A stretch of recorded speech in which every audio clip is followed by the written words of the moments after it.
Joseph, and thanks for the organizer for the invitation. It's been a really interesting week, and last week too I was here, and so I think it's great to gather this very diverse crowd and try to learn things from each other. Although I would need something like 6 hours to digest Georges' talk, but it's still very, very interesting. So Michael asked me, so I was very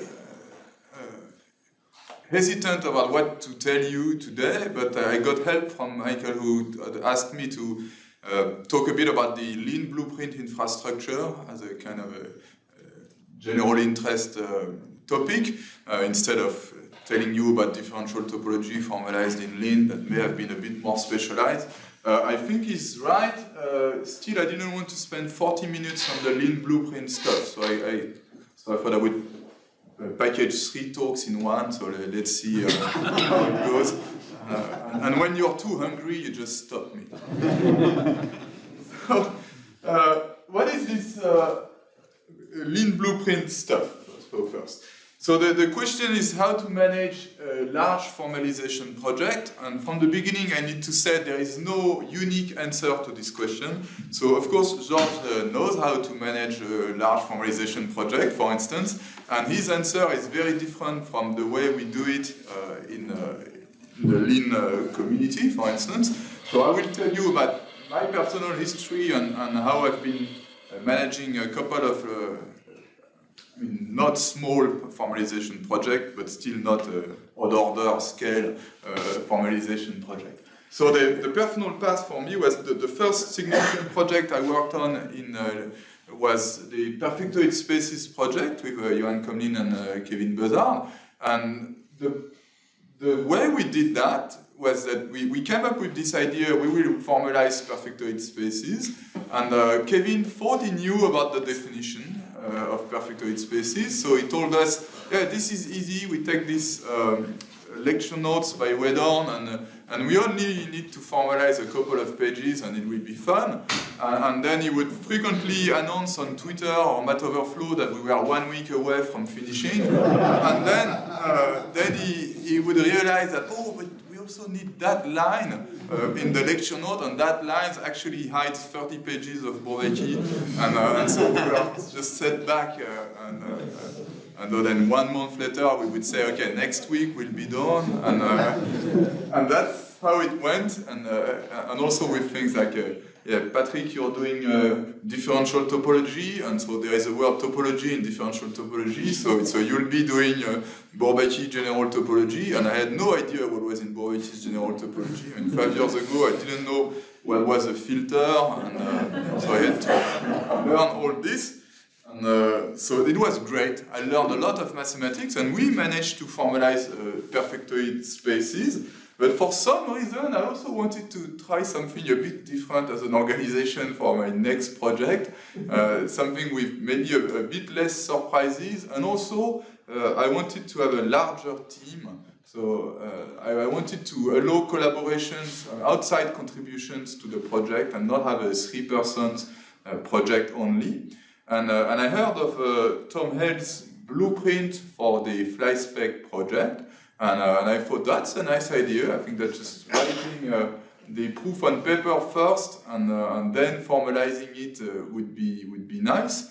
And so that was one source of inspiration. And I also wanted to have some kind of a document that could give back to the informal explanation in the end. That maybe if we work on the blueprint and then we formalize the thing, and we realized the blueprint was not detailed enough, so we update the blueprint, and then maybe in the end, the blueprint becomes a useful informal document. Like hopefully the FlySpec blueprint has been published as an independent book, and I hope it's a useful book. So there are really 2 aspects that are kind of related but also independent, is preparing the mathematical content to try to not discover after announcing that you're 1 week away from finishing the project, actually you've done half of it only, and maybe managing progress and distributing work along bigger group. And so a funny twist is that this distributing work simply did not work for the sphere inversion project. So it ended up being a 3-person project, so with Oliver Nash and Floris von Dorn, but it's not, I mean, at least not fully my fault. It's Peter Scholze who's to blame here, because right when I launched the sphere inversion project, Peter Scholze asked for help with condensed mathematics, and of course, I mean, on one side you've got Peter Scholze saying, could you formalize this for me? And the other side you've got Patrick Massot saying, could you formalize this for me? And so I didn't win that fight. Everybody, including me, I went and worked on the so, but it worked very well with the liquid tensor experiment. So let's see some blueprint examples. So what does it look like? I mean, and of course you should say that the blueprint software came right at the right moment. Yeah. So it was, I mean, it was successful, but in a way that is not what I. So if you liquid tensor. Yeah. So this is a blueprint. So because liquid tensor experiment is old news, and I want to advertise once more that there is this very large scale project in a completely different direction that just started on Monday. And so this is Floris von Dorn and his gang project on Carson operators. So this is a harmonic analysis, and the blueprint, the PDF version of the blueprint is 150 pages long. And so when you look at the website, you've got a, okay, so this is my very slow computer. So my computer broke 2 weeks ago, and I've got a computers from 10 years ago, so everything will be painfully slow. Sorry about that. So you've got a website with ordinary mathematics, and there are links to Lean declarations if you're using Lean, and there is this thing called the dependency graph that tells you, if you're patient enough because you've got a slow computer, that there are links between those different declarations. If you zoom in, hopefully you can see this is a lemma. You click on this, you've got the lemma, and you've got links to the LaTeX code. So this project just started, so there is no formalized part yet. And so you can see that for this scale of project, I will need to work more to have subgraphs, because this graph is just too big to be usable.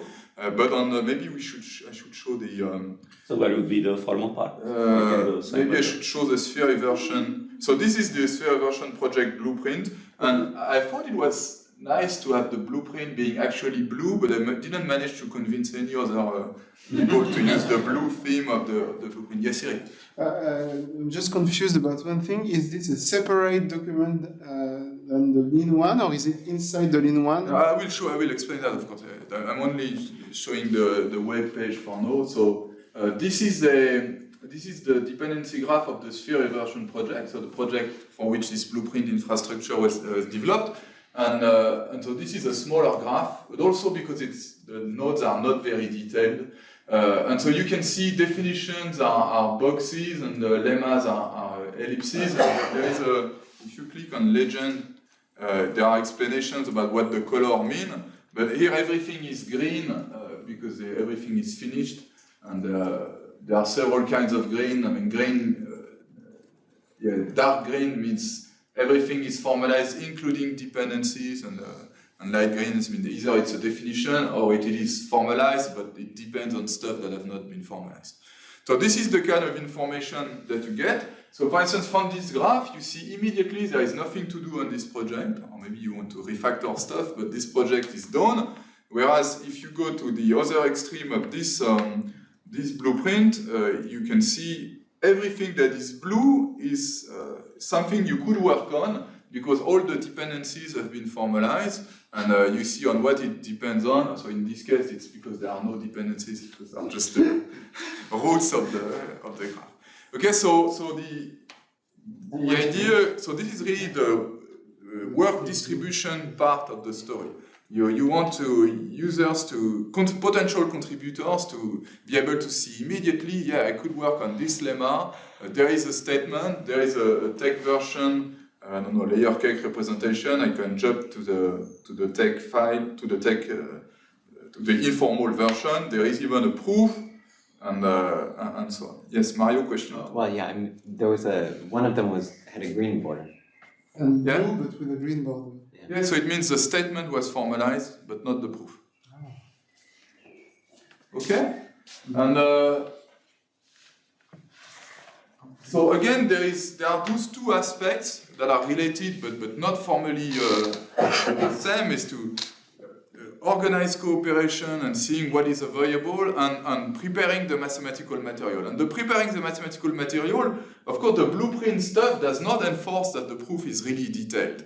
It's some of the blueprints, for instance, when Terry Tao writes a blueprint, he really puts lots of details in the proof, and then it plays its role as a really detailed informal explanation.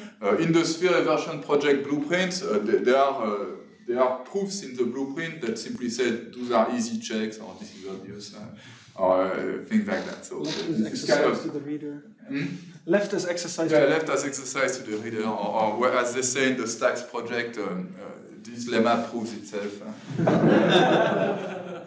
Okay?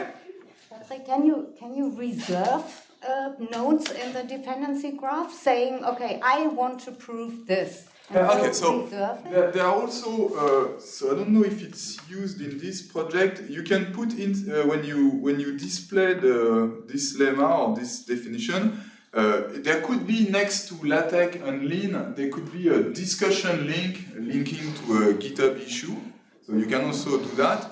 And then, of course, there is also discussion on Zulip. I mean, also this, which is the website we use for discussion and in the Lean community, but also in other proof assistants. And I mean, this is not handled by the Blueprint website. It could be. I will get back to this later. And so the link to the Lean stuff is just you click on this and you go to the documentation of the project. So this is the Lean statement and the Lean documentation. And if you click on source, you go to GitHub and see the actual Lean code. So when my computer is ready, you see the actual Lean code. And so this is how it links. And what does it look like in the source above a blueprint? Maybe I do something risky. So let's see what Zoxid thinks is my current main blueprint. Oh, it's sphere version. Because I just told my computer, go to a folder that I go often and contains SRC in its name, and that's the sphere version blueprint. It could have been another one. And so if you don't know about Zoxid, it's really a really great way of replacing CD. Let's use a fuzzy finder to find some I don't know, local convex integration. Yeah, that one is good. So this is a text file. So this is this is one chapter of the sphere version blueprint. And you can see this is just a perfectly ordinary text file. And you can edit it in your favorite text editor, so which means VI, of course. And the only unusual macros are, so there is this /leanOK macros that claims this has been formalized. So this is doing by hand. It's not Lean checking or I don't know, artificial intelligence checking that this statement has indeed been formalized. This is the reference to the Lean declaration. So the Lean declaration is dual pair, and I claim it's fully done. There is also the edges of the graph are also human input. So this /uses means that this definition, def_rel slice, uses def_rel lock, which was previously somewhere. And so all the edges of the graph are put by hand. So you can see sometimes there can be several Lean declarations corresponding to one lemma, which is very typical in informal mathematics. One statement can be 5 Lean declarations because we tend to put a lot of stuff in informal statements. And before you go through this, and yeah, you can see. So this is 1, 2, 3 Lean declaration, and the proof which has been formalized. This is Lean OK. These are direct checks. there was a question. Yeah. I had the question about its users. Yeah. It seems to me this is kind of the clear place where you could automatize. Yeah, so that I will come back to this question later. I'm talking way too much, but I will come back to this question. So okay, this is manual work, and it's in the tech file, and then the graph layout is done automatically. The website is done automatically, but all this information about the correspondence between the informal statement and the formal statement and the edges in the graph and their status, are they fully formalized or not, are all human input. Okay, so let's move on. So yeah, I already said that it was created for the Theory version project, and currently, so I did a quick count on Sunday, and I was able to find 20 projects using this thing. There may be more, but the big one include the liquid tensor experiment, where it was really used heavily, the unit fraction project, and so this is by Bloom and Meta doing additive combinatorics, Poisson-Feynman-Rouchat conjecture by Tao and his friends, also in additive combinatorics. The analytic number theory of Tao and Kantorovich is also using it. And this, I should have put that one on the next line, because those Fermat, last theorem, Carlson, and sphere packing are all projects that are just starting now, and you can join, and you can go to their blueprints and hunt for blue bubbles that are things you can contribute to. So please do. Yeah, Mario? What's this sphere picking project? So this is Wiazowska's project, formalization of most efficient sphere packing in dimension 8 and 24. That was launched a couple of weeks ago, but not super loudly, because I think one of the reasons why they didn't want to advertise it too much was that the blueprint is not quite ready. There is a blueprint, but I think they want to work more on this blueprint. Okay, you should join. So the main ideas that I had, and that are debatable, and I will include some debates later, is, so the source file should be ordinary text file. And why is that? So one reason is it's easy to copy and paste from an existing source. I mean, if the informal text already exists, you already have a paper or lecture notes doing that, you can just copy paste. For instance, this is what happened with the liquid tensor experiment. The first version of the blueprint was just copy pasting, 30 pages of Scholz's lecture note on condensed mathematics. This is what Tao did with the PFR project. He took his paper, and so that's good. In principle, it allows contributions by anyone using any text editor. So, for instance, if Kevin manages to get Taylor to actually contribute code to the Fermat's last theorem blueprint, I think it's pretty clear that Richard Taylor will not write lean code, but he may write tech code, and so you can hope for that. And using any editor, so if you're used to, I don't know, if you're Emacs users and you cannot use anything else efficiently to type tech, then you can do it in Emacs, even if your proof assistant is not convenient to use in Emacs. You're LaTeX, not just tech, right? Yeah, when I say ordinary tech file, I mean, there are LaTeX files. You're too young, Patrick. Yeah. And you also get a PDF version, a nice PDF version for free if you've got an ordinary tech file. Okay. And then the second main idea, so that the result should include links to existing Lean, or I said Lean, but again, you could replace with your favorite proof assistant if you port this to your favorite proof assistant. Declaration, and check that they do exist, because if you modify the tech file, but you make a typo in your Lean declaration name, or you refactor your Lean code, there should be some kind of warning telling you there is a mismatch. And so the resulting document should make clear what are the next formalization targets. So those are really the main ideas. And then there are debates. For instance, people say we could put everything in one file. Have the Lean file containing the informal version as comments. And some people do that. So Kontorovich's team in Rutgers, they have this. They have a tech file with everything, the Lean file with everything. The tech is in comments, and comments with a special markup, and they have a Python script that extracts, that builds a text file from the Lean file, and then sends the text file to my stuff, to the blueprint infrastructure. And the reason why they do that is because they say it gives them help from Copilot, GitHub Copilot, so that some large language models sees the informal version and then helps write the formal version. So currently this makes it harder for non-formal contributors, as I mentioned. So if we say Richard Taylor should edit Lean files instead of text file, this won't be a win. It's also gives you currently very weak editor support. And so when I said that, I discovered, to my great surprise, that there are people who type tech code without any editor support, so they didn't see my point. They simply think, yeah, you know, just type backslash. And I don't know.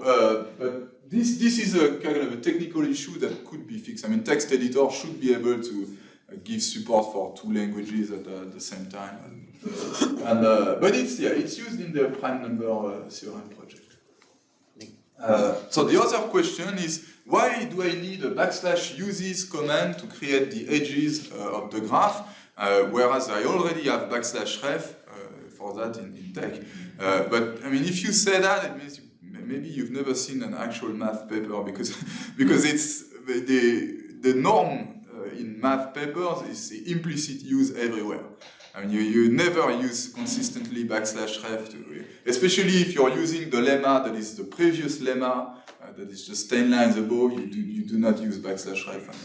And people are very bad at using /refs. And there are maybe even some cases, probably less cases, where there is a /ref, but you don't want to put an edge because it's actually not formally used. It's like you're making a comment in the proof referring to another lemma, but it's not formally used. So we could still implement things like warning when a ref has no corresponding /uses, but I did not do that because it seems that it was not worth the trouble. But if someone does it, that would be probably nice. And define a ref star or something like that. Yeah, or ref star, and but this, yeah, then you don't get anything. I mean, it is all debatable, right? Everything on this slide is up for discussion and pull requests to the blueprint stuff. And then there are also lots of debates about where to put discussion. So I already told you each item can have a link to a GitHub issue. So there is a /discussion, and then you put a number, a GitHub issue number, and you get your link.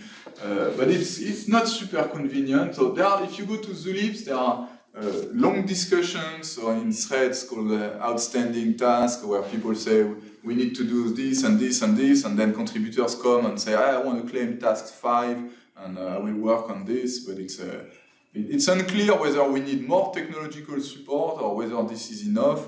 Because the more technological support, it makes the thing more rigid, but it could be partly automated. It's not clear where is the optimal overhead cost of all this. So this is all up for debate. We could also have comments on the website of the blueprint. So the blueprints are currently completely static web pages, just HTML with some JavaScript, but no server-side work. But there are commenting frameworks that are usable on static pages with JavaScript, just discourse stuff, and this is all something that could be worked on. But I insist that finding the right balance is tricky. We've seen several times people coming on Zulip and saying, "Oh, I know how to do this blueprint stuff much better," and then there is a ton of discussion, and the end of the discussion is that it wouldn't be much better. It's introduce overhead everywhere, and so I'm totally not saying that I did exactly the right thing that will be useful for 100 years, but I say that finding the right balance is more tricky than you would expect. Have you looked at overleaf? Like, my impression is that overleaf also allows some sort of social aspects, but yeah, I really don't get how people use overleaf instead of a Git repository. This is completely beyond my understanding. Maybe I'm just old. And, you can connect overleaf to GitHub, and I have a collaborator who works on the blueprint via overleaf, so that you can incorporate that. you could by all sorts of integrations and. If you pay for it, right? I see what I'm typing. I'm signing up for that. If you can do this level of traffic, you need to check in the real time. You see what the tech is going to give it to you. But I mean, when you type in VI or Emacs, you can also have continuous compilation and see the result as you type. Of course. I mean, you could even use VS Code. I mean, I've heard that there are people who type tech in VS Code. It's also completely beyond my understanding. So how does it work? So I don't want to spend time on implementation, especially since I'm already running late. But there is a stack. The thing I want to explain is roughly what is the technological stack here. So at the bottom there is Plastech. And Plastech is a tech compiler written in Python, and it's an ancient technology. It was started in Python 1.5 or something like this in the late 90s, and it was originally just a closed source in-house stuff for some private companies editing technical documentation. At some point it went open source, and it was kind of maintained, and then I found it at some point, and I wanted to put lecture notes on my web page, and so I started using it and modernizing it a little bit, and at some point the original author said, yeah, Patrick, you should become the maintainer of this thing because you're the only user, basically. So, but most of the, I mean, it works with Python 3.12, it's probably the current Python, but some parts of the code are straight from Python 1. Something, and so it's very hard to maintain the, but still, it does a great job at compiling through an intermediate representation. So the nice thing is it reads your text file, and then you've got a bunch of Python objects organized in somewhat in a DOM style, so let's think XML kind of interface, and then you can do post-processing on this stuff that has nothing to do with rendering, like just computing dependencies or resolving labels or computing statistics, and then you can output from this intermediate representation to anything, but mostly it's the outputting to HTML. But for instance, if you've been using the Stacks project website that was mentioned, I think, by Kevin in his talk, this is also running Plastech behind the scene, and it's doing something that is pretty different from just converting a text file to an HTML page straight away. And it has a plugin system, and the reason it has a plugin system is because I built a plugin system for the purpose of the Lean Blueprint stuff. And so you can put plugins, and the first of those plugins is Plastech Dev Graph, that is a building dependency graph. So it defines those macros /use, and it draws the graph, and it has the infrastructure to also customize the graph. I mean, it has hooks to insert colors and stuff like that. And then on the next level is the Lean Blueprint plugin, and that one defines the /lean or /lean OK macros, and it links to Lean declaration. And it also has a command line client that I don't have time to demo, but if you have an existing Lean project, you install the Lean Blueprint plugin, and you type Lean Blueprint new. It will create all the scaffolding for all the template for your blueprint, including setting up GitHub continuous integration so that your blueprint is built when you push to your repository and deployed and all that stuff. And it also has commands to compile locally your blueprint if you want to compile it locally, either to PDF or to HTML. And then there is a tiny Lean library that checks that declaration names already indeed exist. But this is 15 lines of Lean code that was mostly written by Mario and Mac Malone for me. And I want to insist on the fact that the first three items are only Python and JavaScript, and they have almost nothing to do. This is a typo. This should say the first two items have nothing to do with Lean, and the third item is Lean specific, but it's very easy to adapt. And the fourth item it contains Lean metaprogramming code, but it's completely tiny. So if you want to do a blueprint for your favorite proof assistant that for some reason is not Lean, then you can do it in one day. Just adjust for this.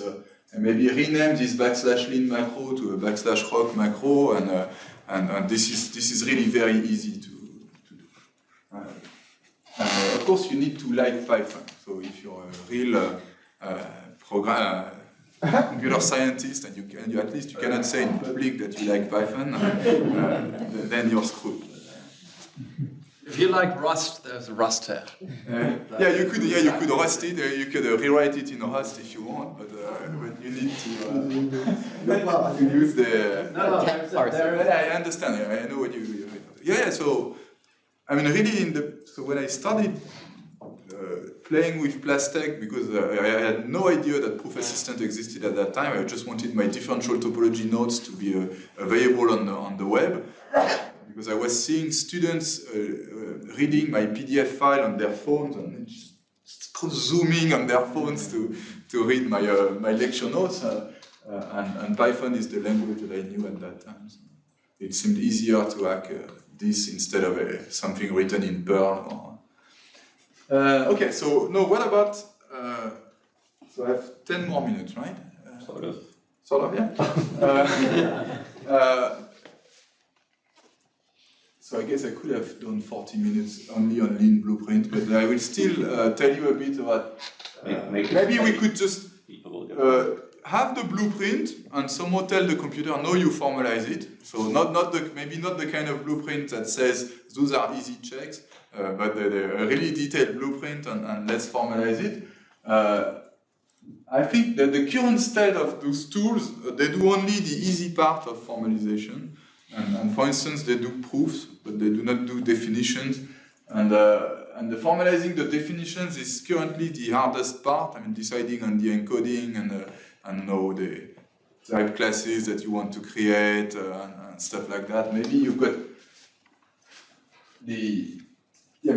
formalizing definitions in a way that the proof will be easy is harder than doing the easy proofs after you've got the definitions. And the painful part, I mean, the times where I really hate my computer because I'm formalizing something, this is usually when I'm struggling with encoding issues or coercions and stuff like that would simply not exist at all on paper. And so I'm pretty skeptical that they would be handled by AI, but maybe I'm wrong. So anyway, let's keep that. And also the easy proofs are easy to parallelize and distribute. So it's when you're working on such a large-scale formalization project, I mean, you really want the project leader to be stating stuff and easy stuff, and then dozens of people come and write the easy proofs for you, and you save time doing that and build a community, and it's all nice and fun. Whereas if you let the AI do the easy proof, you lose the fun. Anyway, so I want to skip that because not just losing the fun, you're also losing the training opportunity. Yeah, also, yeah. So anyway, so I don't want to spend time on that. So yesterday, most of you saw that control natural language input can be, at least I hope, is great for certain kind of teaching. So very quickly, for people who were not there yesterday, I show what I was talking about. I know I don't show because Gitpod lost patience on me.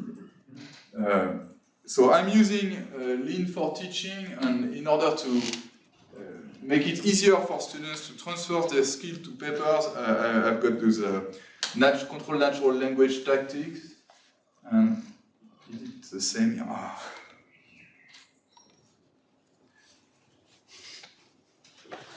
Okay, it's coming. And I have to use Gitpod because this computer is so crazily slow. And sorry about that. So this is the control natural language thing. And so if you've never seen that, you should just know that that you can Oh, okay, that one was edited yesterday, so it's broken. So you can have a lean code that looks like this, and for some purposes, I claim it's good, but this is not at all meant to be a general input language for serious formalization projects. So what I think is more interesting is going in the other direction. So, and it answers a very fundamental question, so maybe I'm saying that in the afternoon, but what do we want to do with formal math? So most mathematicians don't care at all that you've checked their theorems with superhuman confidence and certainty. They don't care because they don't care about checking stuff. What they want to do is not to know what is really, really true. They want to know why it's true. And they want the explanations, and they want the meaning of things, so they want to learn new mathematics, but knowing that someone checked even the odd order theorem that is complicated, but they cannot get anything out of the proof because it's written in this language that we saw earlier in George's talks that is not so easy to read for a mathematician, makes it a bit pointless from their point of view. And formal math is not readable. So yesterday we learned that it is sufficient to spend 40 years using Isabelle to get to the point where you think it's readable. Is it 40 years or am I exaggerating? 35? Say 40 years. 30, 35? Oh, I've been doing more things than that. But Isabelle is from when? Oh yeah, I guess the first release was 1986. 86. Yeah, so it's a bit, yeah, maybe 38 years. So yeah, if you spend 38 years using Isabelle, then it's sufficient to think that the statements and proofs are readable, but really they are not. But the effect on an ordinary mathematician is exactly the same one as the effect with the proofs that George showed us half an hour ago. So it's exactly the same effect. So we need a way to turn formal proof into enhanced informal proof, and I will show you a prototype doing that. So I've been working on this with Kyle Miller for some time. Unfortunately, it's making slow progress, and my computer is making it even harder by being not patient enough. So let's look at one formal statement. Oh, it's okay. So this is a very readable statement, so there is no proof, I'm only saying the proof is already in the library. So, I mean, it's hard to make, no, I don't want to update Elan. No. So you've got a topological space X, and assume that X and R form a locally compact pair, then the function from C of XR to X that goes sends P to P1 of P2 is continuous. And it's hard to get much better notation for this statement. But then, what are we missing from the statement? So I'm not talking about the proof. The proof is simply this is in the library. What is the web page that is currently generated by our stuff?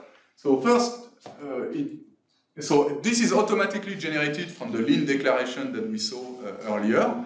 So it says let X be a topological space, assume that X and R form a locally compact pair of spaces, then P from C of X, R times X goes to P1 of P2, P goes to P1 of P2 is continuous. So it looks exactly the same, but there are some footnotes.